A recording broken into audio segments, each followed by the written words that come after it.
I este cap de setmana s'ha celebrat a Vilamarxant el tradicional sopar retardor de l'Associació Valenciana de Meteorologia, AVAMET.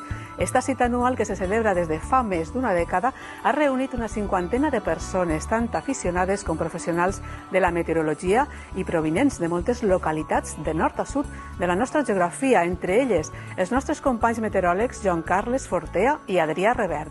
A més de parlar de meteorologia i de compartir moments amb persones amb les quals comparteixen afició, s'ha realitzat una visita al terme de Vilamarxant i una xerrada d'astronomia organitzades per l'Ajuntament de Vilamarxant i pel soci d'AVAMET, Paco Cervera. Es posa en relleu la importància del creixement en el nombre d'estacions de la xarxa, més de 600 a dia d'avui, per a monitoritzar amb rigor la informació de l'oratge. Unes dades que ens resulten essencials per a parlar-los dels episodis de pluja com el que estem tenint estos dies. Som una associació que hem crescut molt en vora 12 anys d'història i som una associació molt heterogènia.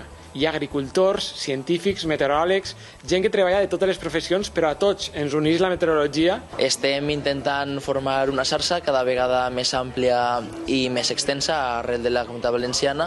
Una xarxa que fa possible que tinguem dades de meteorologia de qualsevol quasi punt del territori i que és d'un gran ús a hores d'ara, no només per a fer previsions meteorològiques en temps real, sinó que també en vista a donar informació meteorològica puntual als mitjans de comunicació. Volem demanar que ploga en coneixement el que queda d'any i sumar algun litro i disfrutar del sopar i de la bona companyia.